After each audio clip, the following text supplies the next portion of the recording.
मंगलम ओंकार मंगलम आदि मंगलम आदिनाथ मंगलम ओम मंगलम ओंकार मंगलम आदि मंगलम आदिनाथ मंगलम ओम मंगलम ओंकार मंगलम शांति मंगलम शांतिनाथ मंगलम ओम मंगलम ओंकार मंगलम शांति मंगलम शांतिनाथ मंगलम ओम मंगलम ओंकार मंगलम वीर मंगलम महावीर मंगलम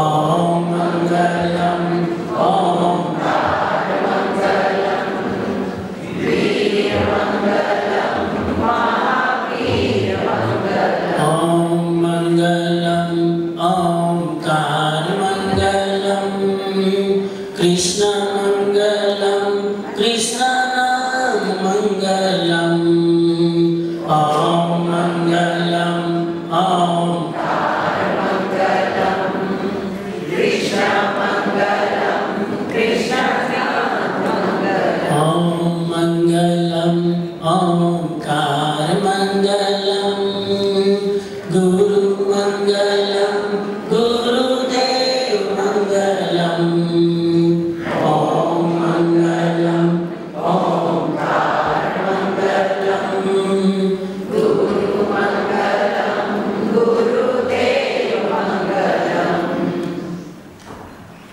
मंगलम भगवान वीरो मंगलम गौतमो प्रभु मंगलम स्थूलिभद्राद्या जैन धर्मोस्तु मंगलम ध्यानमूलम गुरुर्मूर्ति पूजामूलम गुरुपदम मंत्रमूलम गुरुर्वाक्यम मोक्षमूलम गुरुकृपा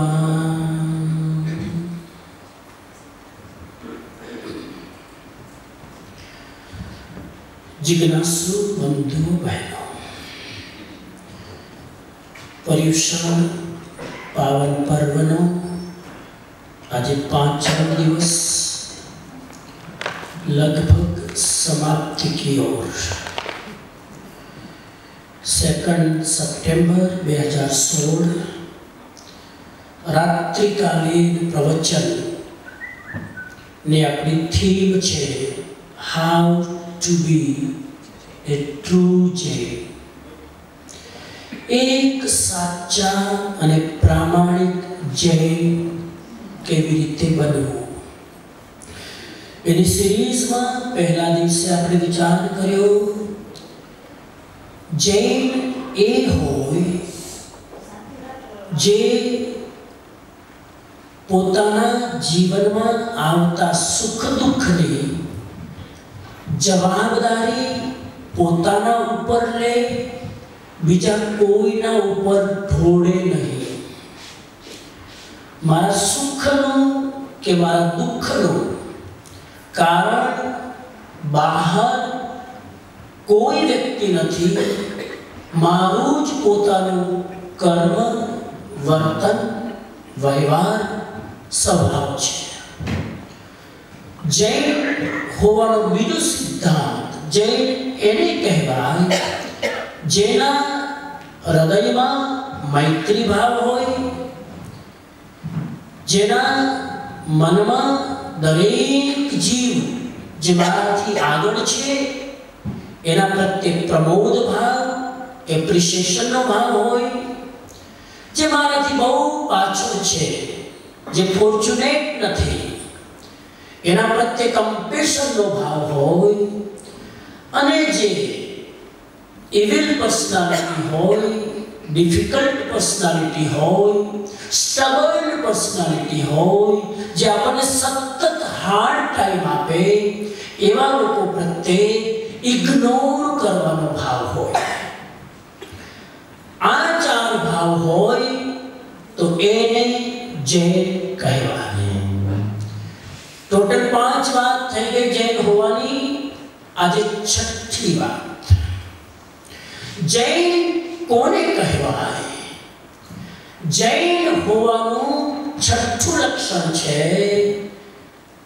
જેના જીવનમાં બને ત્યાં સુધી જે આર્ત ધ્યાન અને રૌદ્ર ધ્યાન ન કરે એને જૈન કહેવાય. આર્ત ધ્યાન અને રૌદ્ર ધ્યાન વાત વાતમાં, ડગલે ને પગલે જે વ્યક્તિ કરતો હોય એને જૈન ધર્મનો હજુ મર્મ સમજમાં નથી આવ્યો. સમજીએ આપણે થોડી વાર આર્ત ધ્યાન એટલે શું, રૌદ્ર ધ્યાન એટલે શું.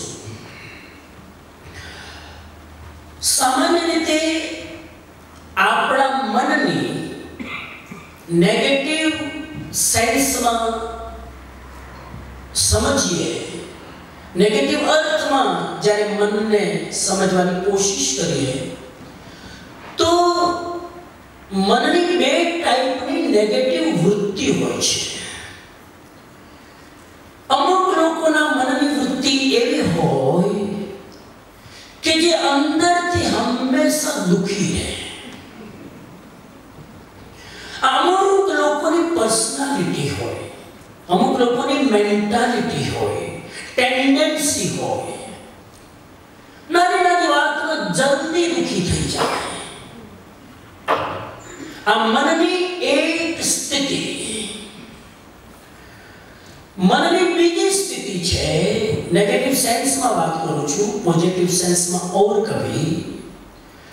નેગેટિવ સેન્સમાં વાત કરીએ તો મનની એક બીજી આદત છે, પોતે તો દુખી હોય પણ એને એટલાથી સંતોષ ન થાય, એ બીજાને પણ દુખી કરવામાં ખુશીનો અનુભવ કરે. આ બીજા પ્રકારના મનવાળાની સ્થિતિ. આ 2 વસ્તુ આજે બરાબર સમજવાની છે. એક પોતે દુખી થાય, બીજાને દુખી ન કરે, એને જૈન શાસ્ત્રમાં કહેવાય આર્ત ધ્યાન. બહુ ટેકનિકલ શબ્દ છે આર્ત ધ્યાન. આર્ત એટલે દુખી થવું, ધ્યાન એટલે એ દુઃખદ વિષયમાં કોન્સન્ટ્રેટ થવું. એવું નથી કે માણસ ધ્યાન કરે તો બધું સારું જ હોય. ભગવાન મહાવીર એક એવી પર્સનાલિટી થઈ ગઈ જેને દુનિયાને કીધું કે ધ્યાન નેગેટિવ પણ હોય, ધ્યાન ત્યાગવા યોગ્ય પણ હોય, ધ્યાન કરવાથી કર્મ તૂટે જ નહીં, કર્મ બંધાય પણ ખરા. આર્ત ધ્યાન એક એવું છે જેનાથી કર્મ બંધાય છે, તૂટતા નથી, પણ છે ધ્યાન. કેમ કે એમાં ફોકસ છે, એમાં કોન્સન્ટ્રેશન છે, એમાં જીવ લીન થઈ જાય છે. ઘણા લોકો તમે જોજો દુઃખમાં એકાગ્ર થઈ જાય, અને જ્યારે બહુ દુઃખ આવે અને બેઠા બેઠા દુઃખના વિચારો જ્યારે વિચારોમાં ચડે ત્યારે એને પોતાના દુઃખ સિવાય બીજું કંઈ જ સૂઝે નહીં. આ એક સ્થિતિ હોય છે, ઘણા લોકોની હોય છે, અને બહુ જ અંદરથી દુઃખી રહે, જેનું એક્સ્ટ્રીમ સ્વરૂપ છે depression. Depression is the extreme level of the આર્ત ધ્યાન. શાંતિથી બેઠો જોઈએ. ડિપ્રેસ વ્યક્તિને જોવો તો તમને એકદમ યોગી લાગે. યોગી હોય એકદમ યોગી લાગે. ઉપરથી લાગે કે કેટલો શાંત છે, કેટલો એની ઇન્દ્રિયો શાંત છે, એનું શરીર સ્થિર છે. ઉપરથી એકદમ યોગી પણ સ્થિર હોય, શાંત હોય. બંને બહારથી એક જેવા લાગે પણ અંદરથી બંનેનો મોટો ફરક. અને મોટો ફરક એ આર્ત ધ્યાન વાળો અંદરથી નેગેટિવલી એક્ટિવ હોય, જ્યારે યોગી અંદરથી નેગેટિવલી ટોટલી ડિસ્કનેક્ટ હોય અને પોઝિટિવલી એક્ટિવ હોય. તો બહુ શાંત હોય એટલે તમે યોગી નહીં માનતા, ડિપ્રેસ્ડ હોય. હા, બધા શાંત કઈ યોગી નથી હોતા, ડિપ્રેશન પણ હોય. અને આજકાલ તો કેટલા બધા આવા ડિપ્રેસ્ડ યોગીઓ આપણને જોવા મળશે, કેટલા બધા. હું અમેરિકામાં તો ઢગલો મળે, હોલસેલમાં, બલ્કમાં. એવો રિસર્ચ થયો છે, મને ખબર નહીં સાચું કેટલું છે. અમેરિકામાં હર 6 પરિવારમાંથી 3 પરિવારમાં ડિપ્રેશનના કેસ, મતલબ 50% ડિપ્રેશન. કોઈને પણ નાની મોટી વાત. અહીંયા કેટલા ટકા છે તમે મને કહેજો પછી. લંડનની મને બહુ ખબર નથી, પણ એટલું બધું ડિપ્રેશન. આ ડિપ્રેશન એ આર્ત ધ્યાન છે. તમે ડિપ્રેસ વ્યક્તિને જોજો, એના દુઃખના વિચારમાં મશગુલ હશે. એને તમે ગમે તે રાડો રાખો ને શબ્દ પણ નહીં સંભળાય, કેમ કે એ મેડિટેશન કરે છે. શેનું મેડિટેશન? પોતાના દુઃખનું.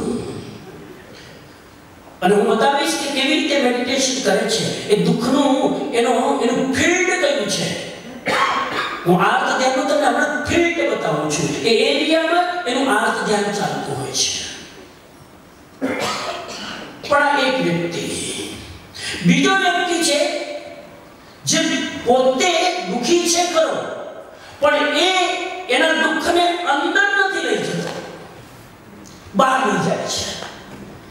અને પોતાના ફ્રસ્ટ્રેશનને કાઢવા માટે હજારો લોકોને દુઃખી કરે, લાખો લોકોને દુઃખી કરે. Example Hitler.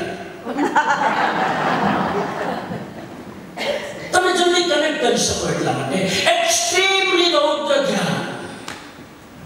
બીજાને જે દુઃખી કરે રૌદ્ર ધ્યાન, પોતાને જે દુઃખી કરે એ સમજાઈ ગયું?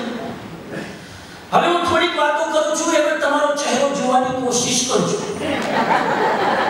ક્યાં તમને તમારો ચહેરો દેખાશે?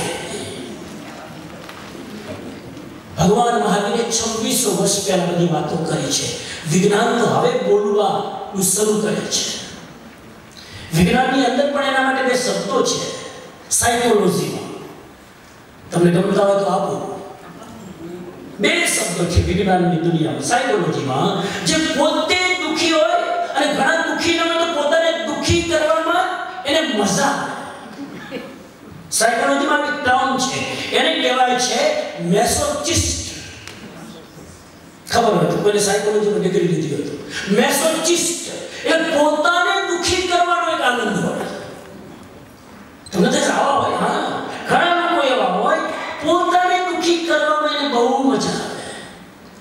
મારી પાસે જ્યારે ઘણા લોકો આવે ને, આમ એપોઇન્ટમેન્ટ લે, તમને મળવું છે, તમારું ખાસ માર્ગદર્શન લેવું છે, 5 જ મિનિટ તમારું માર્ગદર્શન લેવું છે, અને અમારી પાસે 15 મિનિટ તો પોતે જ બોલે.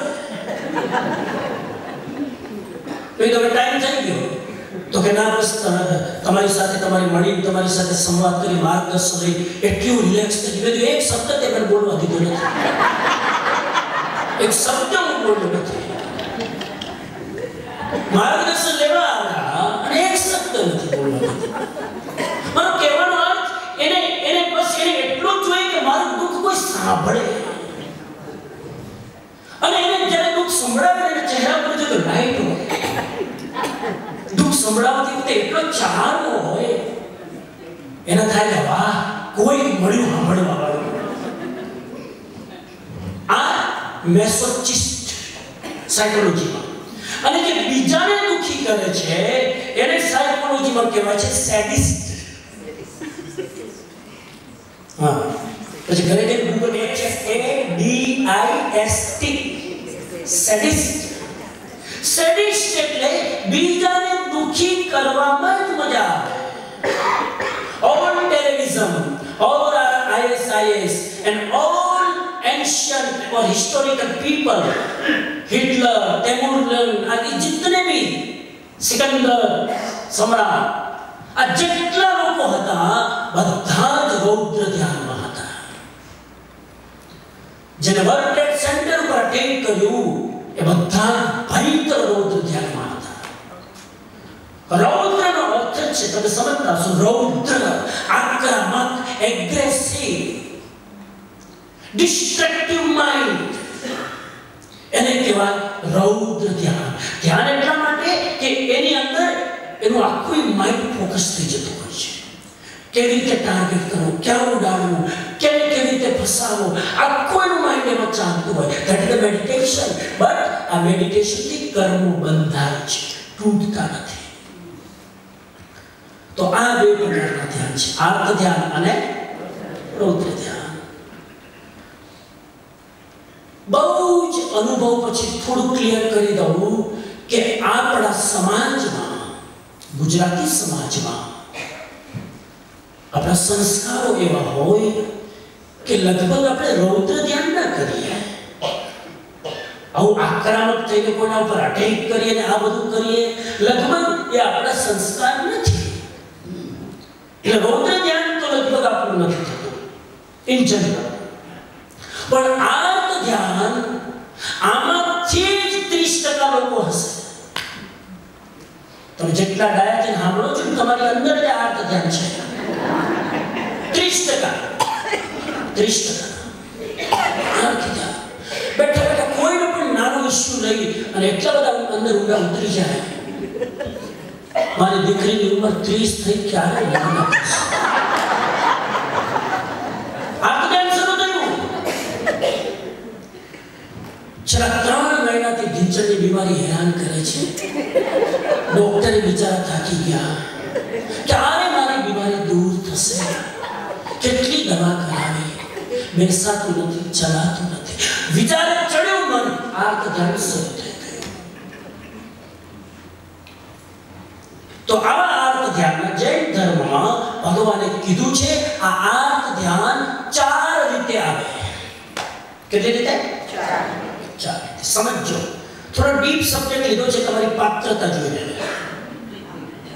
તમારી પાત્રતા જોઈને તમે સમજી શકશો. હવે આટલા દિવસથી સાંભળો છો અને બને એટલું લાઇટર કરવાની કોશિશ કરું છું. આર્ત ધ્યાનના 4 સબ્જેક્ટ છે જેના ઉપર તમે તમારા આર્ત ધ્યાનને ટીંગાડો છો. નંબર 1, આર્ત ધ્યાનનો પહેલો પ્રકાર છે. નંબર 1,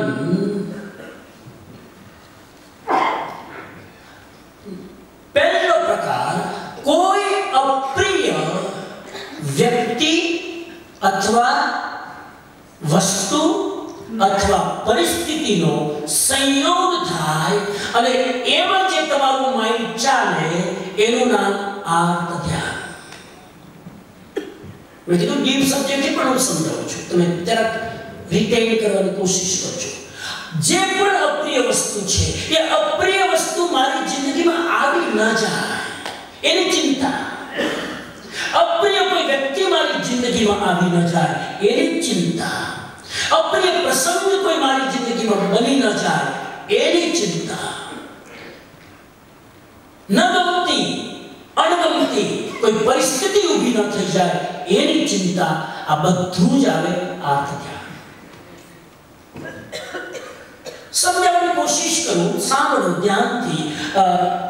અપ્રિયનો સંયોગ થવો, અપ્રિય વ્યક્તિ તમને મળી ગઈ, અપ્રિય પરિસ્થિતિ તમારી સામે આવી ઊભી રહી, એ પરિસ્થિતિ કે વ્યક્તિ આવીને ઊભો રહ્યો એ આર્ત ધ્યાન નથી. બરાબર સમજો. ઘટના બનવી, વ્યક્તિનો સામનો તમારી જીવનમાં થવો એ આર્ત ધ્યાન નથી, એ નિમિત્ત છે. એ સમયે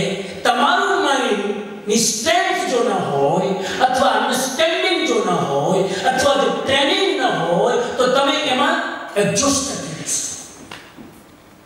કેમ થયું આવું? કેમ આ પરિસ્થિતિ આવી? પરિસ્થિતિ આવે એમાં માણસ આર્ત ધ્યાનથી દૂર પણ રહી શકે. ખરાબ પરિસ્થિતિમાં આર્ત ધ્યાન થાય તેવો નિયમ નથી, પણ ઘણા લોકો માટે ખરાબ વ્યક્તિ અને ખરાબ પરિસ્થિતિ જ્યારે જીવનમાં આવે છે ત્યારે આર્ત ધ્યાન શરૂ થઈ જાય છે. તો ઘટના કે વ્યક્તિ આવવી એક વાત અને એને આર્ત ધ્યાનનું રૂપ આપવું બીજી વાત. ખરાબ વ્યક્તિ તો તમારા જીવનમાં આવી શકે, પણ કેટલાય લોકો એને આર્ત ધ્યાનનો વિષય નહીં બનાવે. આપણે નામ લઈએ, ભગવાન મહાવીર સ્વામીના જીવનમાં ગોશાળો આવ્યો. કોણ આવ્યું? ગોશાળો, ગૌશાલક જેને કહેવાય. પણ મહાવીર સ્વામી આર્ત ધ્યાનમાં નહીં ગયા. કૃષ્ણના જીવનમાં કંસ આવ્યો. કૃષ્ણના જીવનમાં કંસ આવ્યો, પણ કૃષ્ણ આર્ત ધ્યાનમાં નહીં ગયા. જીસસના જીવનમાં બોલો, જીસસના જીવનમાં કોણ આવ્યું? સેમ રાશિ છે, સેમ રાશિ. બોલો, જીસસના જીવનમાં જુડાસ આવ્યો. તમે તો વેસ્ટર્ન કન્ટ્રીમાં રહો છો. જુડાસ નામ સાંભળ્યું ને? જુડાસ એ જુડાસના કારણે ફાંસી લાગી જાય. એ જુડાસ એની જિંદગીમાં આવ્યો. જીસસને લટકાવવામાં આવે છે, છતાં પણ ક્રોસમાં લટકતા જીસસના મનમાં પણ આર્ત ધ્યાન નથી. અને अंतिम समय में कहे छे माफ कर दो उन लोगों को क्योंकि उन लोगों को पता नहीं है कि मेरे साथ क्या व्यवहार किया जा रहा है, उसको क्षमा कर दो. अंतिम समय ना जीसस નું વાક્ય લટકતા પહેલાનો છે, આ બધાને માફ કરી દો. અજ્ઞાની લોકો છે એને ક્ષમા કરી દો. આર્ત ધ્યાન હોય તો આવા શબ્દો નીકળે નહીં. બુદ્ધના જીવનમાં આવ્યો દેવદત્ત. બુદ્ધને હેરાન કરવામાં કોઈ કમી નથી રાખી, પણ બુદ્ધ આર્ત ધ્યાનમાં ન ગયા. રામના જીવનમાં આવી કઈ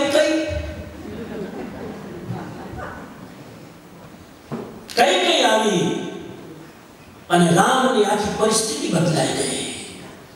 આખી પરિસ્થિતિ. સવારે તો રાજગાદી મળવાની છે, રાજ સિંહાસનનું મુહૂર્ત જોડાવી દીધું છે અને 9 વાગે સવારે 15 મિનિટે અમૃત ચોઘડિયામાં રાજગાદી. પણ ન જાણ્યું જાનકી નાથે સવારે શું થવાનું છે. મળવાની હતી રાજગાદી રામને, એના બદલે રામને 14 વર્ષનો વનવાસ અને ગાદી મળી ભરતને. રામે ઓબ્જેક્શન નહીં લીધું હોય. It's not fair. It's not fair. સીધી વાત છે. માલિકી મારી છે, વિલ મારા નામનું બન્યું છે. સાહેબ, રામાયણની અંદર એક શબ્દ પણ રામે કઈ માટે નેગેટિવ ઉચ્ચાર નથી. એક શબ્દ કઈ માટે રામે ઓપિનિયન આપ્યો નથી.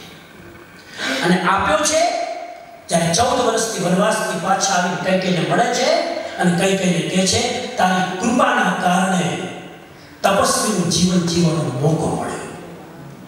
ધન્ય છે જે જો ત્યાં આ વચન ના માંગ્યું હોત તો કદાચ રાજા બની રહી જા, પણ તપસ્વી બનવાનો મોકો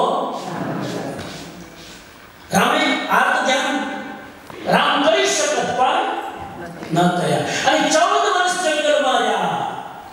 રામ આર્ત ધ્યાનમાં નતા, ધર્મ ધ્યાનમાં હતા. એ તો જીવન પરથી લાગે ને. 14 વર્ષ નહીં તો કોઈ જંગલમાં રહે, તરત વોટ્સઅપ કરે, baby I will come back. ફાવતું નથી, આવું છું. આઈ મિસ મહેલ, I miss my dad. કઈ સદન. પણ 14 વર્ષ સુધી સાહેબ જંગલોમાં ભમતા રહ્યા, ફૂટપાથ પર સૂતા રહ્યા, ખુલ્લા પગે ચાલતા રહ્યા, વૃક્ષના પાંદડા અને ફળ ખાઈને જીવતા રહ્યા. 14 મિનિટ જંગલમાં જઈને જોજો. પણ રામ મહત્વની વાત એ નથી કે 14 વર્ષ જંગલમાં રહ્યા. મહત્વની વાત એ છે કે છતાં પણ એમના ભાવ આધ્યાત્મિક ટોચ ઉપર. આવા જ લોકોના જીવન ચરિત્ર લખાય. તમારા ને મારા કેમ નથી લખાતા? આવા વ્યક્તિના જીવન ચરિત્ર. આટલા ખરાબ પ્રસંગોમાં પણ એ દુખી થયા નહીં. તો આપણે આવા પ્રસંગો આવે, હું એટલી બધી અપેક્ષા નથી રાખતો જેમ તમે નથી રાખતો તમારી પાસે, પણ એટલીસ્ટ કમસે કમ ભલે ક્ષણિક વાર કદાચ આપણે ડગુમગું થઈ જઈએ, પણ એ લાંબુ તો ન ચાલવું જોઈએ ને. આજથી નક્કી કરી લો, ખરાબ વ્યક્તિ કે ખરાબ પરિસ્થિતિ આવશે તો નક્કી કરી લો કેટલી મિનિટ દુખી રહેવું છે. નક્કી કરો, મિનિટ ફિક્સ કરો. કેટલી? 10 મિનિટ તમે કેટલી રાખો? બોલો. 15 મિનિટ, 20 મિનિટ. મને કલાક 2 કલાક કરતા મને કઈ વાંધો નથી. આમાં તો બહુ ઉદાર છું. બોલો તમે કેવા? એક દિવસ મેં કેટલા ખુશી મને એક દિવસ એટલે કે જાણે દિવાળીની છૂટી ચડી ગયા એક દિવસ. પણ એક દિવસ તમે રો વાંધો નહીં, બહુ સારી વાત છે. જે મહિનાઓ 6 મહિના સુધી ડિપ્રેસ રહે છે, અને ઘણાને તો જિંદગીમાં કોઈ પ્રિય વ્યક્તિનો વિયોગ થયો, આખી જિંદગી આર્ત થયા. હું બતાવીશ તમને હમણાં 2 મિનિટ ઉભા. આખી જિંદગીનો આર્ત થયા હું હમણાં બતાવું. તો આ પેલું આર્ત થયા. અપ્રિય ઘટના, અપ્રિય વ્યક્તિ, અપ્રિય પરિસ્થિતિ મારા જીવનમાં આવે અને ત્યારે મારા મનમાં જે ઉથલ-પુથલ થાય એનું નામ આર્ત ધ્યાન. આર્ત ધ્યાન નંબર 2 શોર્ટમાં બતાવું છું સમયની મર્યાદામાં. આર્ત ધ્યાન નંબર 2, ઠીક એનાથી ઓપોઝિટ ઘટના બને. પ્રિય વ્યક્તિ, પ્રિય વસ્તુ, પ્રિય પરિસ્થિતિ જે અત્યારે મારા જીવનમાં છે એ ક્યાંય ચાલી ન જાય એની ચિંતા, એનું નામ આર્ત ધ્યાન. જેને તમે બહુ ચાહતા હોય, માય નિયરેસ્ટ એન્ડ નિયરેસ્ટ વ્યક્તિ મારાથી દૂર ન થાય, આની જે ચિંતા કરે છે એનું નામ આર્ત ધ્યાન. મારા જીવનમાં જે સારી વસ્તુ છે એ ક્યાંય ચાલી ન જાય, ખરાબ આવી ન જાય, સારું ચાલી ન જાય. ચેક કરજો આપણા માઇન્ડને. ભગવાને કેટલી અંદર ઊંડા ઉતરીને બધી વાતો કરી છે. મારું પ્રિય બાળક, એકનું એક બાળક ચાલુ ન જાય, પરમેનન્ટલી આ સંસારથી ચાલુ ન જાય નહીં, મારી આંખોથી પણ દૂર ન થાય. અને જો ભૂલથી અહીંથી અમેરિકા ભણવા જાય, ભણવા જ નથી, 3જા દિવસે ફોન આવે, આઈ મિસ યુ. 3જા દિવસે આઈ મિસ યુ. અને ફોન કરે એટલે 2 પ્રશ્ન તો ઇન્ડિયન મોમ પૂછે છે.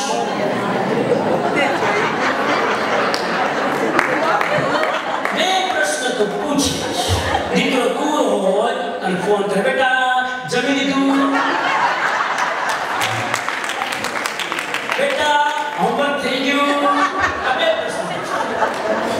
બીજું કઈ નહીં. આ 2 જો કઈ અને કોઈ છોકરો ના પડે, આમાં ખાઈ લીધું, જમી લીધું, હોમવર્ક થઈ ગયું, બોલો. અને પછી આવી રીતે વારંવાર રોજ થાય. એટલે જેવો મમ્મીનો ફોન આવે, મમ્મી બોલે ને પહેલા જ કહે, મમ્મી હા પણ મેં જમી લીધું છે, મેં ખાઈ લીધું છે, આવો ચાલો. સમજી ગયા, 2 પ્રશ્ન થવાના છે. મારી પ્રિય વ્યક્તિ ચાલી ન જાય, બહુ ચિંતા થાય. પ્રિય વસ્તુ ચાલી ન જાય, પ્રિય પ્રસંગ જે મારી જિંદગીમાં છે એ કેમ ચાલુ ન જાય, પ્રિય ઘટના જે મારી જિંદગીમાં બની છે કાંઈ હું એને વિસ્મૃત ન કરી દઉં. આ આર્ત ધ્યાનનું કર. એમાંથી તમારું મગજ દોડે છે ને. ભગવાન કહે છે એવરી મોમેન્ટ તમે ખરાબ કર્મ બાંધો છો, એવરી મોમેન્ટ. તો આ પેલું આર્ત ધ્યાન. સારું ચાલુ ન જાય, ખરાબ. હમણાં એક જગ્યાએ હું હતો, મને કોઈ એડવાઇસ આપી તમે આવું બોલજો. એક જગ્યાએ હતો, નામ નહીં લેતા, અમેરિકા, સિંગાપુર કે મલેશિયા, એક જગ્યાએ હતો. સમજી ગયા? હમણાં એક જગ્યાએ હતો તો એક બેનના ઘરે, એક પરિવારના ઘરે, એટલે પતિ પત્ની 2 હતા, 2 ના હતા. અમે ઘરે ઉતર્યો અને રિલેટિવ્સ, વેરી ક્લોઝ ફેમિલી અને વેરી વેરી રિલિજિયસ. નવું મકાન લીધું હતું. જૂના મકાન પણ જતો હતો, નાનું મકાન હતું, મોટું લીધું. મને કે સ્વામીજી આ વખતે તો ખાસ આવવાનું છે અને સ્પેશિયલી અમારા માટે ગ્રુપ રાખ્યો. હવે મોટું મકાન તમને ખબર છે ને, બહાર તો મોટા મોટા મકાનો હોય. તો હું ત્યાં રહ્યો અને 2-4-6 કલાકમાં મેં મારો ઓપિનિયન આપ્યો. મેં હા, ગુડ વાઇબ્રેશન, બહુ સરસ. મેં જેવું કીધું ગુડ વાઇબ્રેશન, વાહ, એ બેનું, એ માં અને દીકરીનું બેનું મોઢું પડી ગયું. ખબર શું, આટલું મોટું મકાન અને મેં પણ કીધું બહુ સરસ વાઇબ્રેશન છે, આટલું બધું મોઢું પડી ગયું. મને તો કેમ આમ થયું? એટલે મેં પૂછ્યું કે મેં શું, કેમ તમે અપસેટ થયા? તો કે તમારી વાત સાચી, બધું મકાન વાઇબ્રેશન સારા છે, બધું સારું છે, પણ જ્યારથી આ મકાન લીધું છે ને, 6 મહિના થયા છે, ત્યારથી અમે પસ્તાઈએ છીએ, રિગ્રેટ થાય છે. તો કેમ? તો કે જ્યારે કોન્ટ્રાક્ટ કરે ને ત્યારે નકશો જોઈ કરે, એડવાન્સમાં બુકિંગ થાય, એડવાન્સમાં બુકિંગ કરે, તો અમે નકશો જોઈ બુકિંગ કરી દીધું. મકાન જ્યારે બની ગયું, રહેવા ગયા, ત્યારે ખબર પડી કે હાવ ટેકરાની નીચે છે, કોઈની નજર જાતી જ નથી, કોઈ માણસ ત્યાંથી નીકળે, કોઈની નજરમાં આવતું જ નથી. આટલું મોટું મકાન લીધું, કોઈની નજરમાં ના આવે, 5 આંખો જોઈ જો સુખી ન થાય, તો પછી આ મકાન લેવાનો ફાયદો શું? મેં કીધું બેન, તમે મકાન બીજાને સુખી કરવા માટે લીધું છે, તમને સુખી કરવા માટે? તો કે ના ના, એ તો મને ખબર જ છે. ના ના, તમે બોલો ખરા. બેન, તમે અંદર આપી છો ને આટલું મોટું, તો અમને બધું બરાબર, પણ કોઈની નજર જ નથી જતી. ઘણા લોકો ત્યારે સુખી થાય જ્યારે બીજા સુખી થાય. 5 લોકોની આંખો તમારું મકાન જોઈને સુખી થાય ને, ત્યારે તમને હા, બધા નજર ગઈ. સમજાય છે મારી વાત? મેં કીધું તો ના ગમતું બીજું લઈ લો. તમારે તો કેવું છે ને, ફાઇનાન્સની વ્યવસ્થા કોણ કરે? એનો અર્થ સમજી ગયો કે હવે આ પરિવાર જ્યાં સુધી મકાનનું આયુષ્ય છે ત્યાં સુધી આર્ત ધ્યાન ચાલે. અને મેં પરિવારને કીધું, મેં કીધું બેન, તમારું આયુષ્ય પૂરું થઈ જવાનું છે, મકાનનું પછી થશે. નવું મકાન લીધું છે અને એ પરિવારની ઉંમર, બેન એના હસબન્ડની ઉંમર હતી લગભગ 65-70. કીધું તમે જ્યાં સુધી આ ઘરથી ચાલે નહીં જાય પરમેનન્ટલી, ત્યાં સુધી તમારા માઇન્ડમાં હવે આર્ત ધ્યાન ચાલવાનું. ખોટું કર્યું, ફસાઈ ગયા, હવે શું થશે? અને રહેવાનું ક્યાં છે? હવે તો રહેવાનું એ જે મકાનમાં છે, પરિવર્તન સંભવ નથી, તો પછી મગજમાંથી આ વિચાર કાઢો ને. તો કે ઓકે તમે કહે છે તો ઓકે મતલબ તમારી વાત માન્ય નથી. જે કે ટોનમાં બોલતા હતા ને, આનો અર્થ શું થાય? ઓકે મતલબ સાંભળી લીધી, પણ તમારી વાત ગજબ કરતી નથી. આ અર્થ થયા. અપ્રિય મળી ન જાય. અપ્રિય મકાન મળે તો દુઃખ, અપ્રિય કાર મળે તો દુઃખ, અપ્રિય વ્યક્તિ મળે તો દુઃખ, અપ્રિય ફ્રેન્ડ આવે તો પણ દુઃખ, અને પ્રિય જે છે ચાલુ ન જાય. હવે પ્રિય વસ્તુ એકવાર થઈ ગઈ ને, એ ગમે એટલી જૂની હોય તોય માણસને થાય કે આ મારાથી જાય નહીં. 30 વર્ષનું ઠીઠડું ગાડી હોય તો એટલું અટેચમેન્ટ થઈ જાય. અમને ગાંધી સ્વામીજી 30 વર્ષથી આ ગાડી વાપરું છો, આમ હવે વેચવાનું મન થતું, હું મનમાં વિચારું કોઈ લે નહીં. પણ આપણે તો એને 30 વર્ષથી સ્વામીજી ગાડી, અને આ ગાડી જ્યારથી મારા ઘરમાં આવી, મારા લગ્ન આમ ખીલવા લાગ્યા. કેવી રીતે વેચું? એ 30 વર્ષની ગાડી ઉપર પણ અટેચમેન્ટ થઈ જાય અને વેચવાના વિચાર ન થાય, અને ગાડી ભલે અટકે ભટકે ગમે તે થાય, પણ મારું તે મારું સાહેબ. આ તો ધ્યાન કેટલા નાના વિષયોમાંથી આપણે આર્ત ધ્યાનમાં ઉતરી જઈએ છીએ. બધી બહાર ત્રીજું આર્ત ધ્યાન નંબર 3. નંબર 1, પ્રિય વસ્તુ છૂટી ન જાય, અપ્રિય આવી ન જાય. નંબર 13, વેદનાની ચિંતા. બીમારી ના આવી જાય એના માટેના જે વિચાર વિચારો ચાલે એ પણ આર્ત ધ્યાન નંબર 3. આ બધા વિષયોમાં આપણું મન આર્ત ધ્યાન કરે છે. આ ત્રીજો વિષય વેદનાના વિચારો. વેદના શબ્દ છે, વેદના એટલે પીડા, દર્દ, બીમારી. એના સતત વિચારો ચાલે, તમે દુખી થાઓ, આર્ત ધ્યાન. બીમારી આવવી દુઃખનું કારણ નથી. બીમારી આવે તમારું માઇન્ડ એમાં જ્યારે અટેચ થઈને ચિંતા કરવા લાગે ત્યારે આર્ત ધ્યાન. જો ઘણા લોકો હોય બીમારી આવે એના પહેલા ચિંતા શરૂ થાય, આવે એના પહેલા. કહું છું તમને કેવી રીતે. બીમારી હોય ત્યારે તો ચિંતા હોય જ, અને બીમારી ચાલી જાય પછી પણ ચિંતા થાય, અને આર્ત ધ્યાન કહેવાય. એક્ઝામ્પલ આપું છું. તમે કોઈને જુઓ કે 65 વર્ષની ઉંમરમાં કોઈને કેન્સર થયું, બરાબર? કોઈને થયું એટલે તમારા માઇન્ડમાં જો મન કમજોર હશે તો હવે આર્ત ધ્યાન ચાલુ થશે. ઓ 65 વર્ષમાં કેન્સર, આજકાલ કેન્સર છે નાનોટી જેવું થઈ ગયું, ગમે તેમ થાય, અને મારી 62 તો થઈ જ ગઈ છે. જુદું જુદું આર્ત ધ્યાન કેવી રીતે થાય છે? પોતાની બેન પણ એમ થયું, ઓ 65 માં નથી તો તમારા 62 થયા, 65 માં મારે ધ્યાન રાખવું પડશે. અને એટલી બધી ચિંતા કરે સાહેબ, 65 વર્ષની રાહ જુએ ક્યારે થાવ. આર્ત ધ્યાન. અને બીમારી જ્યારે ચાલતી હોય ત્યારે તો આર્ત ધ્યાન હોય જ. ક્યારે ઠીક થશે, મોંમાંથી ક્યારે બહાર નીકળીશ ને ખબર નહીં, એવી ચીકણી બીમારી આવી છે, જાતી જ નથી. લોકોએ જેટલા પ્રયોગ કીધા બધાએ કર્યા, હળદરનું દૂધ પી થાક્યો, અને બીમારી ચાલી જાય, કેન્સર મટી ગયું, ભગવાનની સદભાગ્ય, બીમારી ઠીક થઈ ગઈ, કેન્સરમાંથી બહાર આવી ગયા, કિમોથેરાપી બધું લીધું, રેડિયેશન, અને ઓકે. તો એમ થાય કે પાછું અટેક ન કરે તો હવે આ ચિંતા થાય કે નહીં? જે લોકોને કેન્સર મટી ગયું તો પૂછજો, એ સતત સાવધાન હોય કે ક્યારે પાછું અટેક ન થાય. આ ચિંતા કરવી આર્ત ધ્યાન. આને કહેવાય વેદનાજન્ય આર્ત ધ્યાન. અને નંબર 4 આર્ત ધ્યાન ચાલે છે. રૌદ્ર ધ્યાન તો આપણને છે નહીં એટલે તો ફટાકમાં પૂરું 10-5 મિનિટમાં છે. કે નીતિબેન આવી ગયા છે એટલે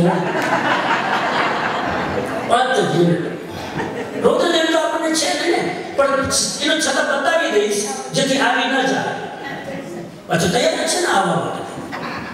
અને ચોથું આર્ત ધ્યાન જેને કહેવાય નિદાન કરવું, નિયાણું કરવું.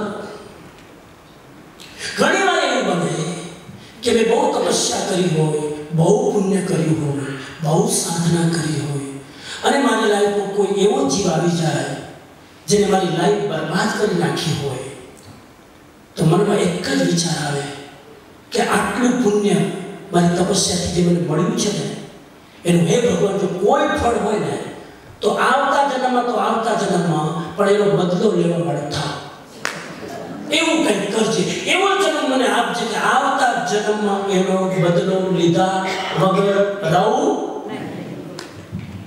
બદલો લેવાની વૃત્તિ, પોતાની તપસ્યાને વેરના નામે વેચી નાખવી આર્ત ધ્યાન.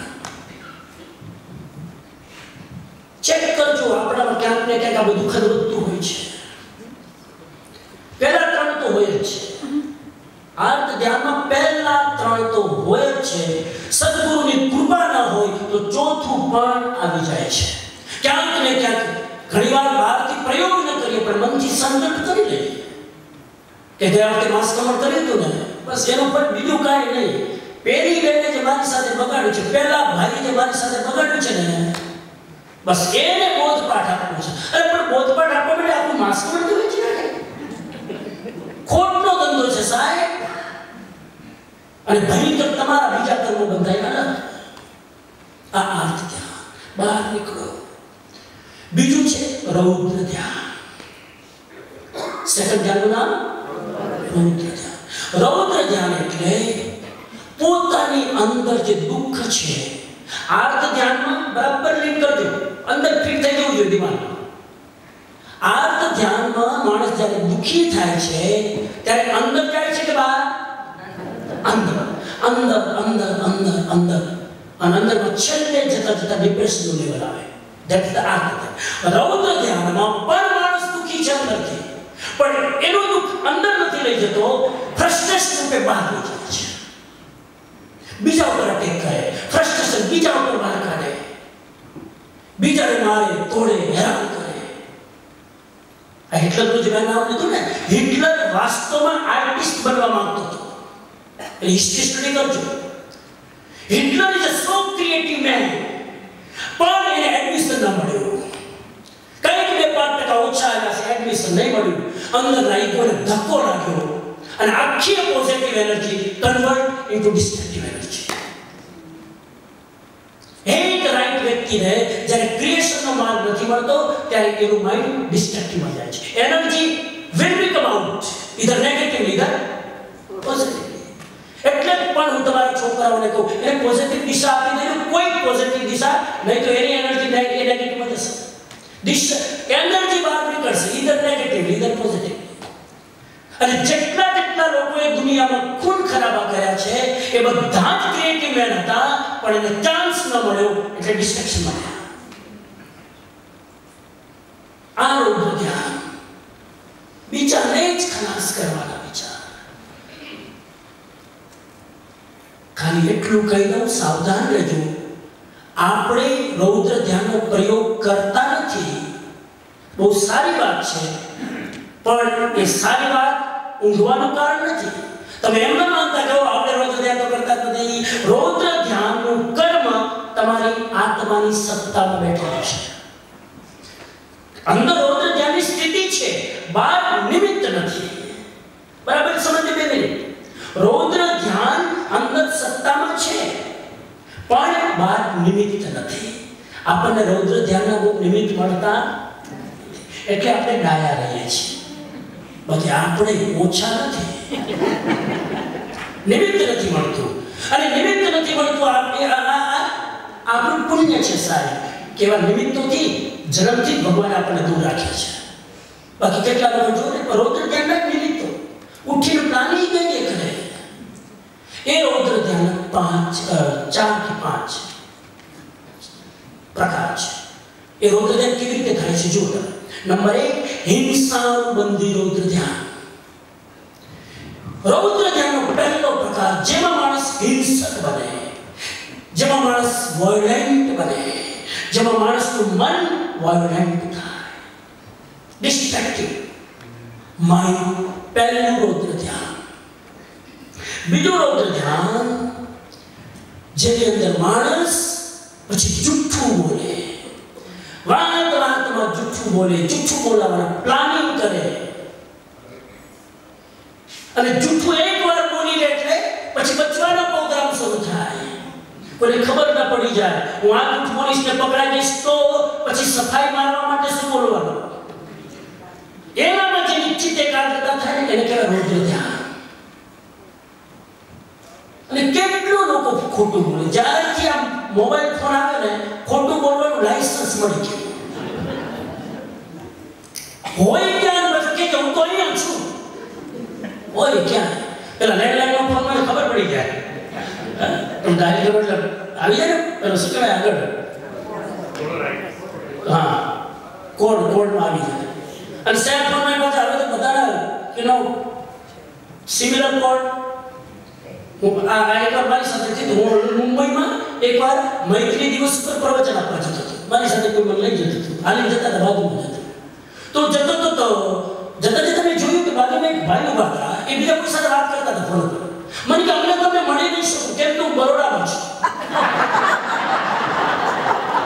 હું મુંબઈમાં સાયનમાં લેક્ચર આપવા જતો હતો, બાજુમાં 5 ફૂટ દૂર ભાઈ કોઈ સાથે વાત કરે, સોરી હું મળી નહીં શકું કેમ કે અત્યારે હું બરોડામાં છું.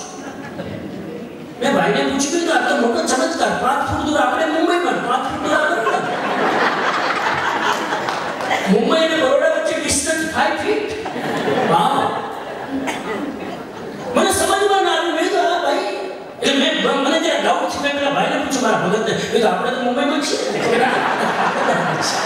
આપણે મુંબઈ. હવે આટલું કોન્ફિડન્ટલી બોલે, મને મળી નહીં શકું, હું બરોડામાં છું.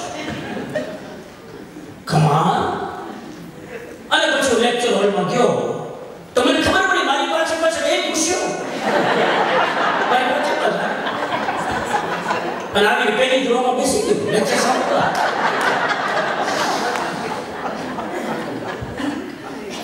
મારો વિષય તો મને બીજો આપ્યો હતો, પણ બધો પ્રોટોકોલ કેન્સલ કરીને મેં કીધું આજે ખાવા કે સત્ય ઉઠો. 1 કલાક સત્ય ઉપર લેક્ચર આપીને એના ચહેરાના ભાવ સાથે સાથે જોતા રહેતો હતો. હવે એટલું સ્માઇલિંગ કરે એટલો રાજી થાય. જેવું લેક્ચર પત્યું ને મારી પાસે આવીને આમ સાષ્ટાંગ મને પ્રણામ કરે. મેં શું થયું? સ્વામીજી શું તમારું જ્ઞાન? આમ બીટો મારા ઉપર જ હતું. બીટો મારા ઉપર. અને તમારું લેક્ચર શોષણનું ઉતરી ગયો. શોષણનું ઉતરી. અમારે મારું પેપર આઉટ નતું કર્યું કેમ કે તમારા ચેલો જાય. મારા તો ભગત થયો સાષ્ટાંગ. મેં તમારે કેવું હતું કે બહાર હું ધંધા કરતો મને ખબર છે.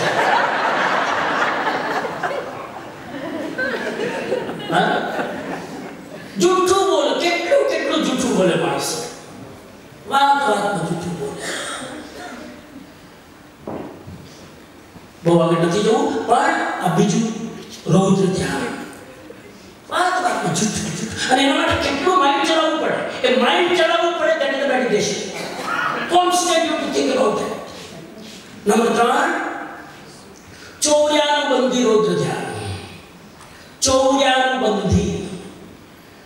ચોરી કરવાના જે વિકલ્પો આવે, ચોરી ટુ સ્ટીલ, એ ત્રીજું રૌદ્ર ધ્યાન. લગભગ આપણને નથી હોતું. આપણે ક્યાં ચોરી કરીએ? સંપન્ન લોકો ક્યાં ચોરી કરે? પણ એવું માનવાની જરૂર નથી.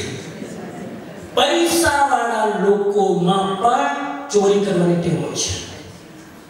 ચોરીનો સંબંધ તમારા પાસે વધારે છે ઓછું છે એની સાથે નથી. ચોરીનો સંબંધ તમારી આદત સાથે છે. ઘણા એવા પરિવારો મેં જોયા, ચોરી કરવાની આદત. કોઈ સ્ટોરમાં જાય વસ્તુ લેવા, અને પેલો બિચારો હજુ વસ્તુ લેવા જાય બે વસ્તુ ખિસ્સા નાખે. અને પછી ખબર પડે કે કરોડો પરિવાર, એનું કરોડો રૂપિયાનું ફેમિલી, જેની પાસે એટલી બધી સંપન્નતા ખાધે તૂટે નહીં. અને પેલો ભાઈ બિચારો 2-4 દિવસ ચોરી કરવા દે કે આપણે જોઈએ શું થાય છે. કર્યા કરે ચોરી. અને એક દિવસે ભાઈ કીધું કે બેન તમે કરોડપતિ, તમારી સાડી મને 2 લાખ રૂપિયાની લાગે છે, તમારા ડ્રેસ જ, અને તમે કેમ ચોરી કરો છો? તો કે ભાઈ સાચું કહું, માફ કરજે, મારી ટેવ પડી ગઈ છે. બાકી કાંઈ ખૂટે નથી, પણ મારી ટેવ, ઘણા લોકોની ટેવ પડી જાય. ક્યાંક જાય ને વસ્તુ ઉઠાવી જાય. કોઈને ઘરે વસ્તુ ટેવ, વસ્તુની જરૂર નથી, આદત છે. ચોર્યાનુબંધી રૌદ્ર ધ્યાન. એના માટે પ્લાનિંગ કરવા પડે, ફોકસ કરવું પડે, ક્યાં કરવું, યોજના બનાવવી પડે. નંબર 4, સંરક્ષણાનુબંધી રૌદ્ર ધ્યાન. ટેકનિકલ શબ્દ વાપરું છું, ઓરિજિનલ. એટલે તમને એમ થાય કે આ ભગવાન મહાવીર સ્વામીની જ વાણી સંભળાવે છે. તમને જરા તસલ્લી થાય એટલા માટે. આમાં મારા ઘરનું કઈ નથી. સંરક્ષણાનુબંધી. સંરક્ષણ કરવું એટલે સાચવવાની ચિંતા, મેન્ટેન કરવાની ચિંતા. પૈસા ભેગા થઈ જાય પછી એનું સેટલમેન્ટ કરવાના પ્લાનિંગ. ભગવાન છોડે નથી. આ એવું કેટલા પ્લાનિંગ ચાલે. આટલા અહીંયા રોકી દઈએ, આટલા અહીંયા રોકી દઈએ, આટલા આ બેંકમાં ઇન્ડિયા મૂકી દઈએ એટલે 7 વર્ષમાં પાકી જાય, આટલા અહીંયા મૂકી દઈએ 10 વર્ષમાં પાકી જાય, આટલા અહીંયા મૂકી દઈએ 15 વર્ષમાં પાકી જાય, એટલે પોતે પાકી ગયો.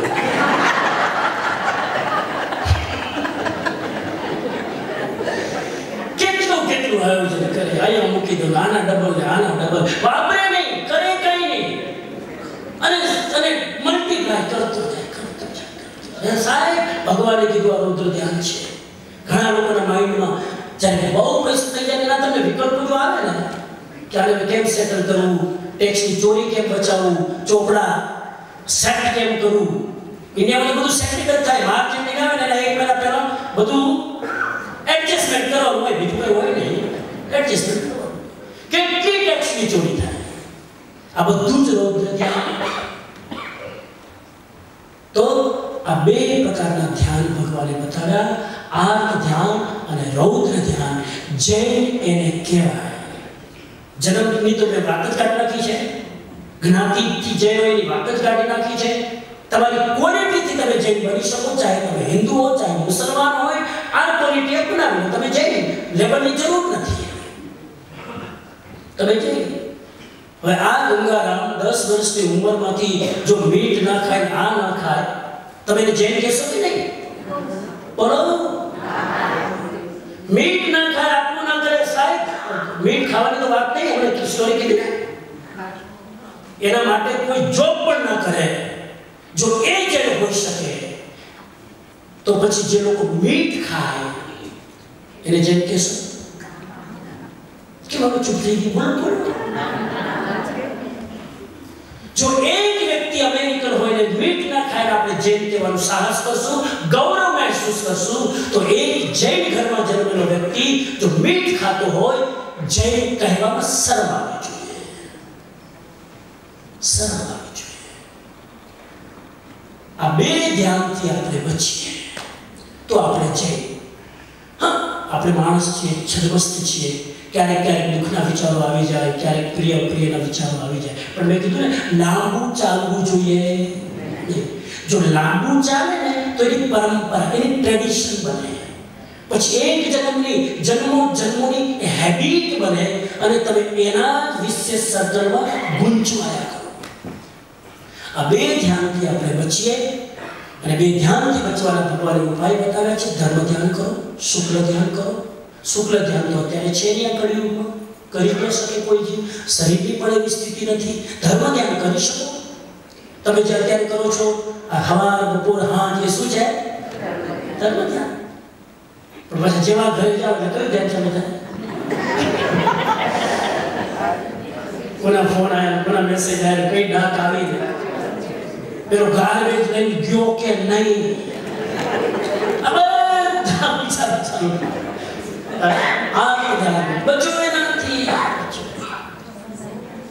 તો હવે તમે જરાક એનાલિસિસ કરજો ઘરે, 2 મિનિટ શાંતિથી બેસીને કે સમનજીએ વાત કરી તો રિયલમાં મારું આર્ત ધ્યાન કેટલું છે, મારા રૌદ્ર ધ્યાન કેટલું છે, વિચાર કરજો. અને જો ન હોય જાતને સાબસ્તી આપજો કે તમે સાચા અર્થમાં જૈન છો અને અઢળક કર્મોથી તમે બચી ગયા છો, બચી જશો. કેમ કે જૈન ધર્મ માને છે આર્ત ધ્યાન કરનાર મનુષ્ય હોવા છતાં, છેલ્લું વાક્ય, આર્ત ધ્યાન કરનાર વ્યક્તિ મનુષ્ય હોવા છતાં એનું જીવન એવું હોય છે પશુ તુલ્ય. એને મનુષ્ય કહેવું પણ યોગ્ય નથી. અને એ વ્યક્તિ મરીને પણ જ્યાં જાય એ તિર્યંચ ગતિમાં જાય. આર્ત ધ્યાન કરનાર મરીને કઈ ગતિમાં જાય? તિર્યંચ. મેં મરીને જવાની વાત કરી, મેં એ પણ કીધું કે જીવતા પડે પશુ તુલ્ય જીવે. તિર્યંચ એટલે એનિમલ ફોર્મ, બર્ડ્સ ફોર્મ. અને રૌદ્ર ધ્યાન કરનાર વ્યક્તિ અત્યારે પણ નરક જેવું જીવન જીવે, ટોટલી ઇન્સિક્યોર ફીલ કરે, અને મર્યા પછી પણ આવી વ્યક્તિ નરક ગતિમાં જાય. આર્ત ધ્યાન તિર્યંચ ગતિમાં, નરક ધ્યાન રૌદ્ર ધ્યાન નરક ગતિમાં, ધર્મ ધ્યાન મનુષ્ય ગતિ અથવા દેવ ગતિમાં, અને શુક્લ ધ્યાનની સ્થિતિ આવે તો મોક્ષ થઈ જાય. આ 4 ધ્યાનની સ્થિતિ સમજી આપણે આર્ત ધ્યાન અને રૌદ્ર ધ્યાનથી મુક્ત બની ધર્મ ધ્યાનમાં શ્વાસ લઈ પોતાનું ગૌરવ મહેસૂસ કરીએ.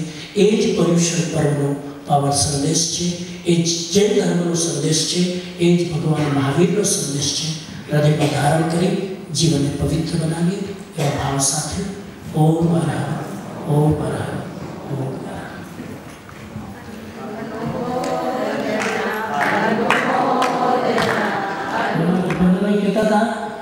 કેટલી બધી ડિમાન્ડ છે. જ્યારે પણ કોઈ પ્રાર્થના સભા હોય ક્યાંય જાય, એક પૈસો લે ફ્રી. સાહેબ આ એક બહુ મોટી સેવા છે કે આવી જ્યારે શુભ પ્રવૃત્તિ હોય ત્યારે ફ્રી પોતાની સેવા આપી તો એ ભાવથી કરાવે છે. આપણી જેટલી સ્થિરતા હોય લાભ લેજો. Thank you. જય જય.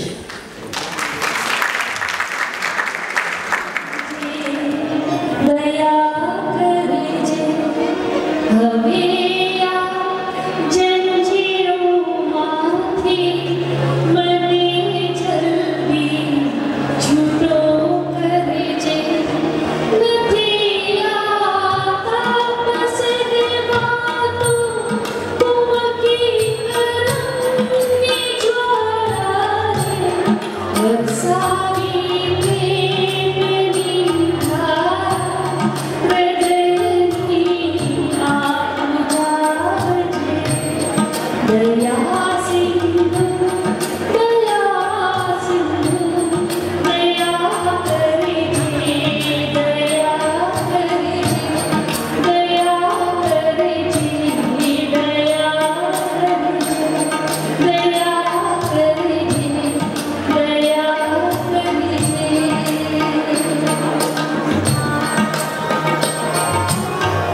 બેસી ગયા છો તો શાંતિથી બેસી જાઓ. આરતી મંગળ જો લખાવો હોય તો મોઢેથી નહીં લખાવો, હાથેથી લખાવી દો. Thank you. Hare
મોક્ષનો ધામ મને વાલા એક મહાવીરનું નામ મને વાલા એક મહાવીરનું નામ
तेरे द्वार खड़ा महावीर प्रभु भर दे रे झोली ओ प्रभु भर दे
महावीर प्रभु भर दे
कभी वीर बन के महावीर बन के चले आना प्रभु जी चले आना।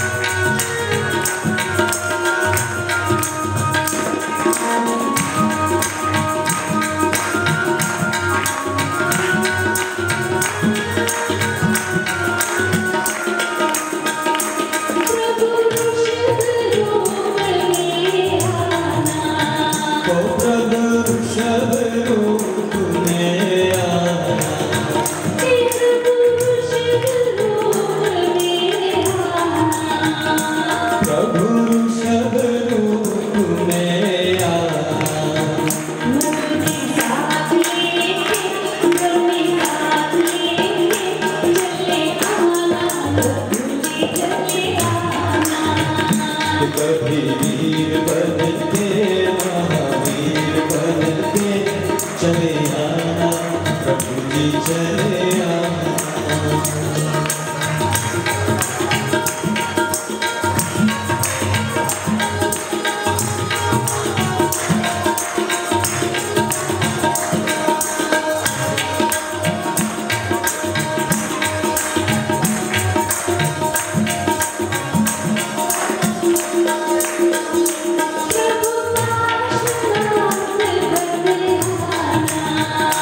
प्रभु पार्श्वनाथ बन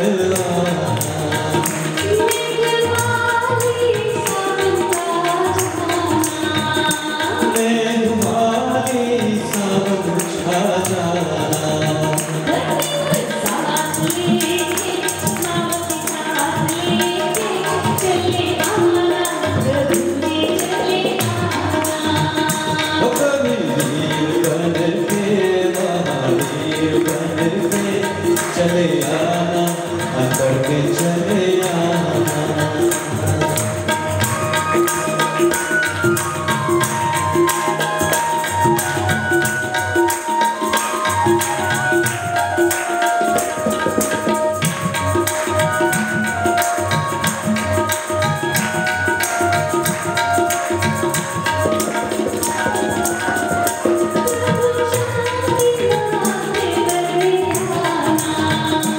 प्रभु शांतिनाथ बन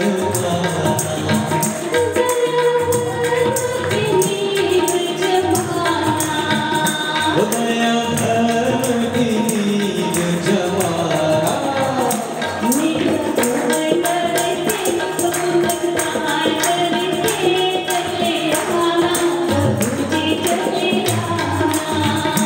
कभी वीर बन के महावीर बन के चले आना प्रभु जी चले आना।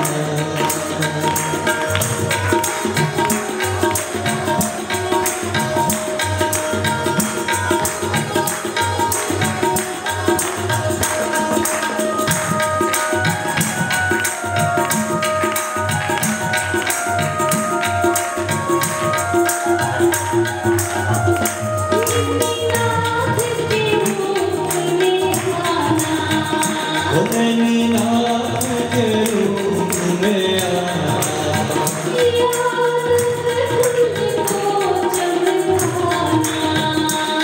यादव कुल को चमकाना।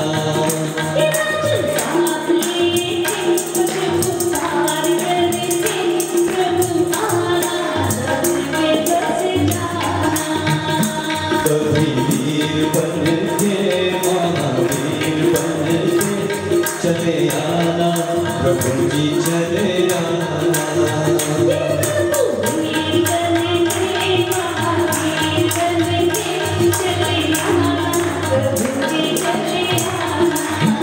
ओ चले आना प्रभु जी चले आना। ओ चले आना प्रभु जी चले